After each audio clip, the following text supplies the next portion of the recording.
नमस्कार, सत्यहिंदी.com पर आपका स्वागत। मैं हूं शैलेश।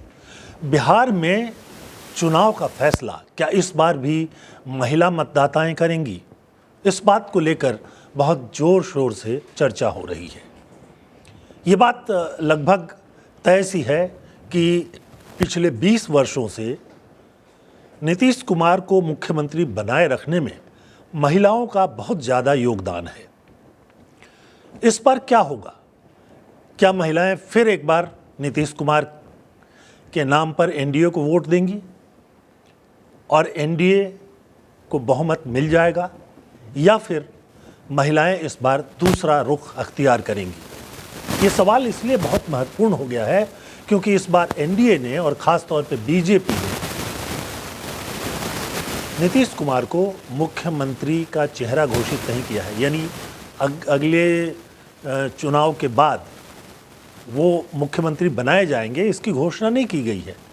और गृह मंत्री अमित शाह ने बिहार में कहा कि विधायक दल तय करेगा कि मुख्यमंत्री कौन होगा।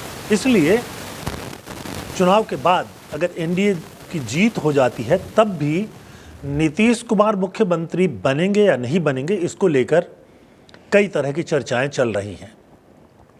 नीतीश कुमार के स्वास्थ्य को लेकर भी चर्चाएं चल रही हैं और उसके साथ साथ उनकी उम्र को लेकर भी चर्चाएं चल रही हैं। लेकिन बिहार में उनके मुकाबले का नेता कोई भी एनडीए में अभी दिखाई नहीं दे रहा है। दूसरी तरफ महागठबंधन है। महागठबंधन बहुत कम मार्जिन से एनडीए से पीछे रहता है अगर वोट प्रतिशत को देखें, लेकिन उसमें महिलाओं का फैक्टर बहुत महत्वपूर्ण है।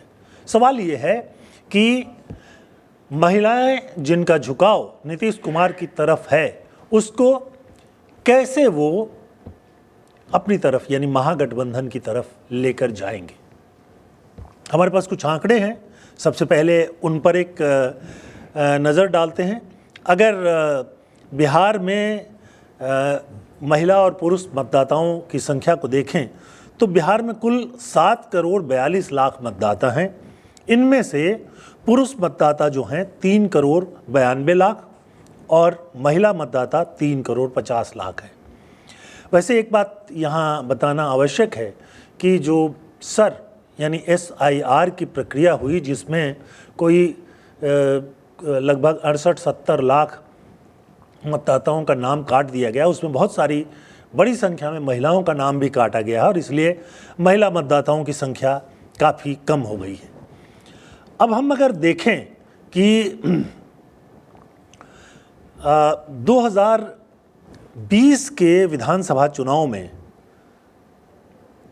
मतदान का जो प्रतिशत था वो महिला के मुकाबले या पुरुष के मुकाबले महिलाओं का कितना था, तो पिछले चुनाव में यानी 2020 के चुनाव में 54% पुरुषों ने वोट किया था और लगभग 60% महिलाओं ने वोट किया था। यानी वास्तविक संख्या ये है कि करीब करीब 6% ज़्यादा महिलाओं ने वोट किया था। देखिए, ये बहुत महत्वपूर्ण बात है क्योंकि बिहार उन गिने चुने राज्यों में है जहां पर पुरुषों से ज़्यादा महिलाएं वोट करती हैं। उसका कारण क्या है उस पर भी हम बात करेंगे, लेकिन ये एक तथ्य है, ज़्यादातर राज्यों में पुरुष मतदाता ज़्यादा होते हैं और महिलाएं कम होती हैं। बिहार में इसका उल्टा हो गया है। ये कुछ वर्षों के भीतर ही हुआ है। अगर हम कुछ तुलना करें तो हमारे पास एक आंकड़ा है 1962 का। 1962 में पुरुषों के मुकाबले करीब 23% कम महिलाओं ने वोट किया था और अगर 2020 की बात करें तो आप देख रहे हैं कि 6%। वास्तव में अगर एग्जैक्ट फिगर लेना हो तो 5.9%, यानी करीब करीब 6% महिलाओं ने ज़्यादा वोट डाला। अब ये वोट जो है 6% ज़्यादा होना और अगर ये एक तरफ झुक जाता है तो जाहिर सी बात है कि वो नतीजे को निश्चित तौर पर प्रभावित करेगा। अब एक सर्वेक्षण के बाद एक रिपोर्ट आई है जिसमें ये कहा गया है कि महिला मतदाताओं ने किस अनुपात में किस गठबंधन को वोट दिया। तो अब अगर आप देखेंगे तो आप पाएंगे कि एनडीए को करीब 48% महिलाओं ने वोट दिया, यानी जो महिलाएं वोट डालने के लिए गई उनका 48% जो था वो उसने जो है एनडीए या नीतीश कुमार के साथ जो पार्टियां थी उनको वोट दिया, और महागठबंधन को सिर्फ 41% महिलाओं ने वोट किया। यानी करीब करीब 7% ज़्यादा महिलाओं ने एनडीए को वोट किया। और 2020 में जो चमत्कारिक जीत नीतीश कुमार की पार्टी को मिली थी उसमें इस 7% का बहुत महत्वपूर्ण इसकी जो है वो भूमिका है। अब दूसरी तरफ देखते हैं कि पुरुष मतदाताओं ने किसको ज़्यादा वोट दिया।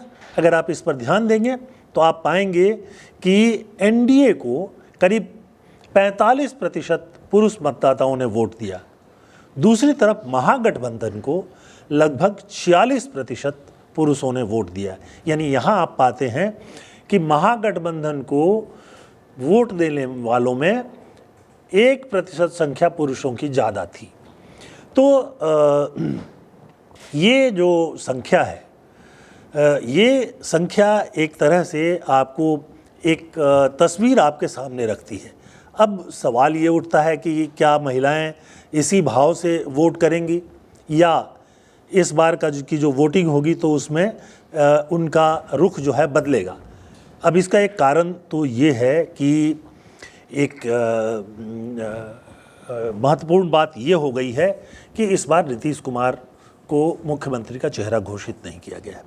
लेकिन नीतीश कुमार को महिलाओं का वोट ज़्यादा क्यों मिलता है, और इसको समझने के लिए आपको 2005 से ही शुरू करना होगा, जब पहली बार वो मुख्यमंत्री बिहार के बने थे। और उसके बाद से उन्होंने कई योजनाएं महिलाओं के लिए शुरू की। और इसमें से आप अगर देखें तो सबसे पहले जो स्कूल में जाने वाली लड़कियां हैं उनको साइकिल देने की योजना उन्होंने शुरू की। और अभी भी जो क्लास 10th में लड़कियां पहुंचती हैं उनको बिहार की सरकार की तरफ से साइकिल दी जाती है। और उसके बाद से जो लड़कियां हैं उनका स्कूल जाने का प्रतिशत भी कुछ बढ़ा है, थोड़ा सुधार हुआ है। उसी तरह से उन्होंने जो पंचायती राज हैं उसमें महिलाओं को करीब 50% आरक्षण दे दिया है। यानी महिलाएं जो पंचायतें हैं उनमें आधी की संख्या में पहुंचने लगी हैं। उसके बाद आगे चलिए तो 2015 में उन्होंने शराबबंदी को लागू कर दिया।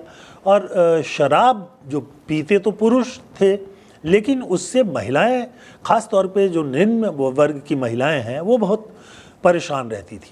तो इसका भी एक असर पड़ा। और निम्न आर्थिक वर्ग की जो महिलाएं हैं, जिनके परिवार के पुरुष सदस्य जो हैं वो शराब पीते थे, नशे में बहुत तरह के अत्याचार करते थे, पूरी कमाई शराब पे उड़ा देते थे, तो उसका एक असर पड़ा। लेकिन साल दर साल अगर देखें तो पिछले 10 साल में जो अवैध शराब की बिक्री बढ़ी है उससे भी महिलाएं ही परेशान हैं, क्योंकि इसको लेकर के जो निम्न वर्ग के बच्चे हैं वो उनके पकड़े जाने की और जेल जाने की संख्या भी बढ़ गई है। तो ये एक तरह से एक समस्या के रूप में सामने है। अब हमारे पास एक और विश्लेषण है। बहुत प्रसिद्ध जाने माने जो सैफोलॉजिस्ट हैं प्रणव राय, उन्होंने एक नया प्रोग्राम शुरू किया है, डिकोडर नाम से अपना एक नया प्रोग्राम शुरू किया है। वो वरिष्ठ पत्रकार भी हैं और एनडीटीवी से जुड़े थे, आप जानते ही हैं। उनका एक विश्लेषण है जिसमें वो बताते हैं कि 4 ऐसे ज़िले हैं जिसका उन लोगों ने विश्लेषण किया और ये पाया कि जिन ज़िलों में ज़्यादा महिलाओं ने वोट किया वहाँ पर एनडीए की जीत हुई, और जहाँ पर कम महिलाओं ने वोट किया वहाँ पर महागठबंधन की जीत हुई।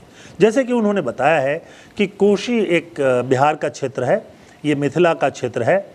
कोशी में 12.5% ज़्यादा महिलाओं ने, यानी पुरुषों के मुकाबले ज़्यादा महिलाओं ने वोट किया, और नतीजा ये हुआ कि 77% सीटें जो हैं वो एनडीए के पक्ष में गई। उसी तरह दरभंगा में 11.9% ज़्यादा महिलाओं ने पुरुषों के मुकाबले वोट किया, और उसमें 73% सीटें जो है वो एनडीए को मिली। दूसरी तरफ अगर आप मगध क्षेत्र में आ जाएं तो मगध में महिलाओं ने पुरुषों के मुकाबले 4.5% कम मतदान किया, यानी यहाँ पर महिला मतदाताओं से पुरुष मतदाताओं की संख्या ज़्यादा थी। तो वहाँ यानी मगध क्षेत्र में 30% सीटें ही एनडीए को मिली और बाकी दूसरे लोगों के पास चली गई। उसी तरह से पटना में 1.8% महिला वोटरों की संख्या कम थी पुरुषों के मुकाबले में, और वहाँ भी एनडीए को सिर्फ 23% सीटें मिली। तो इसलिए ये तो बहुत तय लग रहा है कि महिला वोटर जो हैं बिहार में बहुत महत्वपूर्ण हैं। अब सवाल उठता है कि चुनाव के आखिरी वक्त में जो एक बड़ा दांव खेला नीतीश कुमार ने और केंद्र सरकार ने, और महिलाओं के जो जीविका दीदी के नाम से जानी जाती हैं, जो अपना रोज़गार चलाती हैं, उनको रोज़गार करने के लिए उनके खाते में 10-10 हज़ार रुपये भेज दिए गए। और ये बड़ी संख्या में बताते हैं कि करीब 1 करोड़ से ज़्यादा महिलाओं के खाते में ये पैसा पहुंचा है। इसके पहले भी कई तरह से सरकार महिलाओं को पैसे देती रही है, कई तरह के जो अनुदान दिए जाते हैं उनकी रकम भी बढ़ाई गई है। तो इन सब चीज़ों का क्या नतीजा होगा? दूसरी तरफ महागठबंधन की तरफ से तेजस्वी ने भी एक बड़ा दांव खेला है और उन्होंने हर घर से एक व्यक्ति को रोज़गार देने की बात की है। इसका भी असर युवा वर्ग पर दिखाई दे रहा है। तो कहीं ऐसा ना हो कि इस बार मतदान जो है युवा बनाम महिला हो, यानी घर में माँ और बहन तो वोट करे एनडीए को और बेटा और जो पिता हैं वो वोट करें महागठबंधन को। और इसमें जो पुरुषों का प्रतिशत कम है उसका एक कारण माना जाता है पलायन, यानी गांव छोड़ करके वो लोग दूसरी जगह रोजगार धंधा कर रहे हैं, नौकरी कर रहे हैं, और जाहिर सी बात है कि चुनाव के समय वोट डालने के लिए वो आ नहीं पाते हैं। नतीजा ये होता है कि वो उनके परिवार की महिलाएं तो जाती हैं वोट करने के लिए, लेकिन जो पुरुष हैं वो बिहार से बाहर रहने के कारण वोट डालने नहीं जाते हैं। ऐसी स्थिति में महिलाओं का वोट प्रतिशत बढ़ जाता है। लेकिन ऐसा दूसरे राज्यों में भी होता है, लेकिन जितना पलायन बिहार से होता है उतना और कहीं से नहीं होता है। लेकिन इन सब के बीच में एक और जो तीसरी शक्ति का सही मायने में इस बार उदय हुआ है वो है जन सुराज पार्टी। और जन सुराज पार्टी का असर महिलाओं पर भी बहुत अच्छा देखा जा रहा है और युवाओं पर भी देखा जा रहा है। युवा बड़ी संख्या में प्रशांत किशोर के पीछे निकल रहे हैं। जन सुराज पार्टी के बड़े नेता हैं, वो संस्थापक हैं, और उनका जो बस्ता चुनाव चिन्ह है उसकी लोकप्रियता भी बढ़ी है। लेकिन ऐसा कहा जा रहा है कि वो शहरी और जो कस्बाई क्षेत्र हैं वहाँ ज़्यादा हैं, दूर दराज के गाँव में उनकी पहुँच अभी नहीं हुई है। पर फिर भी जितनी भी वो वोट काटेंगे महिलाओं के, वो उसका नुकसान एनडीए को हो सकता है, और युवाओं के काटेंगे तो महागठबंधन को हो सकता है। तो इसलिए ये चुनाव पहली बार आमने सामने की लड़ाई नहीं है। हालांकि पहले भी कुछ शक्तियां रही हैं। पिछले चुनाव यानी 2020 के चुनाव में करीब 100 सीटों पर चिराग पासवान ने अलग से उम्मीदवार खड़ा किया था और वो भी कमज़ोर नहीं थे। लेकिन चिराग पासवान जो खुल करके कह रहे थे कि वो सिर्फ जेडीयू को हराने के लिए लड़ रहे हैं, जबकि प्रशांत कुमार सीधे तौर पे कह रहे हैं कि वो एक वैकल्पिक व्यवस्था बनाने के लिए चुनाव लड़ रहे हैं। वो भ्रष्टाचार को खत्म करने की बात कर रहे हैं, वो रोजगार बढ़ाने के लिए योजनाएं लाने की बात कर रहे हैं, और शिक्षा में सुधार की बात कर रहे हैं, ताकि चाहे पढ़ाई लिखाई के लिए हो या फिर उनको रोजगार के लिए हो, बाहर नहीं जाना पड़े, राज्य में ही उनको रोजगार मिलने लगे। तो इस बार ये चुनावी नतीजा जो है और दिलचस्प होता जा रहा है। बहरहाल आज के इस विषय को हम यहीं विराम देते हैं, लेकिन चलते चलते आपसे अनुरोध करेंगे कि आप हमारा जो सत्य हिंदी का ऐप है उसे डाउनलोड कीजिए और बेहतर ढंग से हमारे प्रोग्राम को देखिए। आप बेल आइकॉन को भी दबा दीजिए ताकि आपको जल्दी से जल्दी हमारे कार्यक्रमों की सूचना मिल जाए, और इसके साथ साथ आप कमेंट सेक्शन में जाकर अपनी राय भी बताएं, और हमारी राय से सहमत नहीं हो तो भी बताएं, हम उसका भी सम्मान करते हैं। आज के लिए बहुत बहुत धन्यवाद। नमस्कार।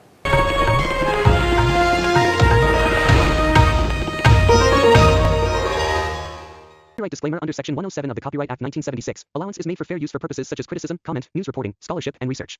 Fair use is a use permitted by copyright statute that might otherwise be infringing.